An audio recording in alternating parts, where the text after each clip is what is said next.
Okay, so ang aking babanggitin ngayon mga ka-low carb ay iikot ngayon yung ating paglalantad doon sa tatlong myth kung paano tinatrato ng healthcare system, ng mainstream healthcare system ang pagturing sa carbohydrates, pagturing sa fats at pagturing sa mga karne o mga protina. Okay. Mag-proceed tayo mga ka-low carb but habang nagkukwento ako rito ay maaaring magdagdag at mag-comment ang mga taga-subaybay natin dito sa ating thread ng ating video. Okay. Ang number one myth na babanggitin ko ay sinasabi ng mainstream healthcare system ng mga doktor, ng mga nutritionist, ng mga dietitian na ang carbohydrates ay essential para sa energy. Okay. Yan ay isang myth. Kailangan ng katawan ng carbohydrates para sa energy. Ano ang fact? Ano ang katotohanan? Ang katawan ng tao ay may kakayahang kumuha ng energy mula sa iba't ibang pinagmumulan ng nutrients. Hindi lamang mula sa carbohydrates. Bagamat ang carbohydrates ay isang pangunahing pinagkukunan ng energy sa mga karaniwang diet, hindi ito laging kinakailangan upang mapanatili ang normal na paggana ng katawan. Sa isang low-carb diet, kung saan mababa ang konsumo ng carbohydrates, ang katawan ay nagsisimulang mag-adjust at gamitin ang fats bilang pangunahing pinagkukunan ng energy sa halip na mula sa glucose na galing sa carbohydrates. Kapag ang katawan ay gumagamit ng fats para sa energy, ito ay nagpo-produce ng tinatawag na ketones. Sa isang alternatibong, tinawag natin itong alternatibong fuel source ng ating katawan. Ang ketones ay isang metabolic state na nangyayari kapag ang katawan ay gumagamit ng ketones bilang pangunahing pinagkukunan ng energy at ito ay isang natural na proseso sa low-carb diet. Ang ketones ay nagmumula sa breakdown ng fats at ito ay maaaring magbigay ng sapat na enerhiya sa utak at iba pang mga organs, pati na rin ang mga muscles natin. Ito ang dahilan kung bakit laging kinakailangan, hindi laging kailangan, rather, no, ang carbohydrates para magbigay ng energy. Sa katunayan, mga ka-low carb, maraming mga low carb practitioners ang nakakakita ng mga benepisyong ito sa kalusugan tulad ng mas mataas na energy, mental clarity, at mas mababang antas ng insulin. Siyempre, excuse me, kahit na hindi sila kumakain ng carbs. Ulitin ko yan mga ka-low carb sapagkat nagbara ang aking lalamunan. Kahit na hindi kumakain ng carbs, ang mga low carb practitioners ay mataas ang kanilang energy. Mas mataas ang kanilang clarity ng pag-iisip, mas malinaw ang kanilang mga pag-iisip. No? So yun yung patunay na kaya nilang,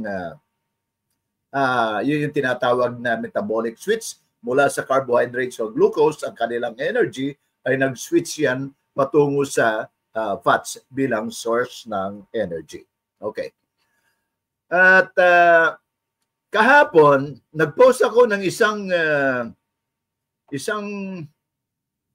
patunay, no, kay William Banting na pioneer sa low carb practice sa nakalipas na 160 years. No?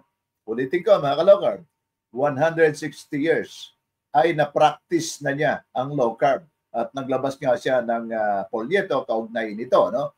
At simula noon ay itinaguyod na ng iba't ibang mga leader sa buong mundo at hanggang sa kasalukuyang modernong panahon ay nagpapatuloy ang ganitong practice. Ngayon, magbabanggit ako ng another, mas maaga pa kay William Banting, even further beyond 160 years pa. No?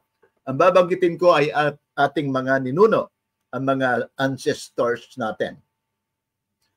Ang mga sinaunang tao ay nagsimulang mamuhay ng ganitang uri ng diet, milyong-milyon taon na ang nakakalipas.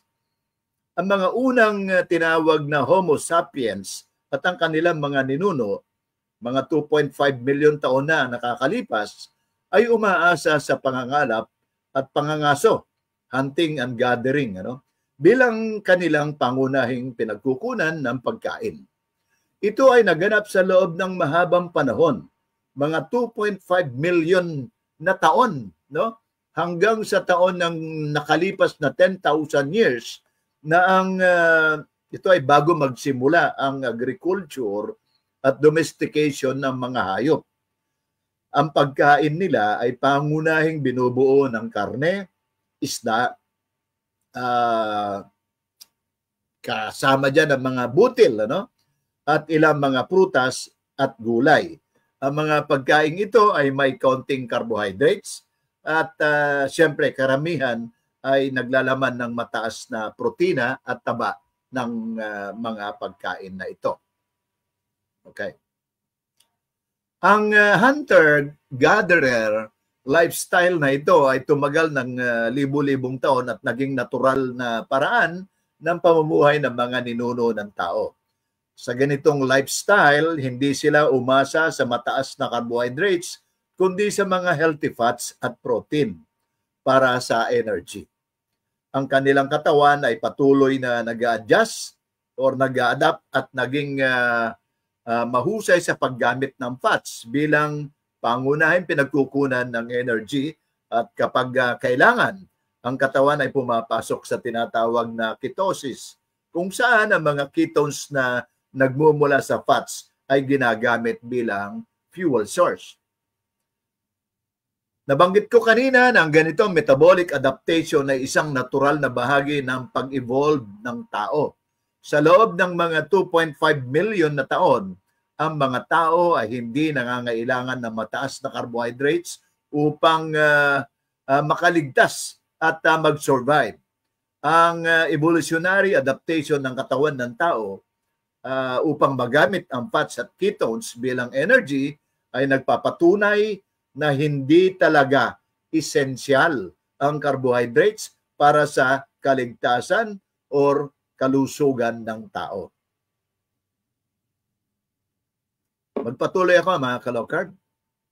Sa simula ng agricultural revolution, mga 10,000 years ago na ang lumilipas, nagsimulang magbago ang pagkain ng tao dahil sa tinangkilik na nilang natuto na mga tao sa pananim, pagtatanim at pag-aalaga ng hayop. Ngunit sa kabuuan, ang kasaysayan ng tao ay mababa pa rin, low carbohydrates pa rin at kanilang pagkain at mataas ang fats at protina. Ang siyang pangunahing pagkain sa nakalipas na 2.5 million years. Isipin natin yun, 2.5 million years na ang lumilipas. Kaya't mga kalokard, ang katawan ng tao ay may kakayahan na gumamit ng fats at ketones bilang pangunahing pinagkukunan ng energy sa loob ng mahabang panahon. At ito ang dahilan kung bakit ang low-carb diet at ketogenic lifestyle ngayon ay hindi sadyang bagong konsepto, kundi isang binabalikan natin o pagbabalik ng mga sinaunang paraan ng pamumuhay na nagsimula milyong-milyon taon na ang nakakalipas. Okay.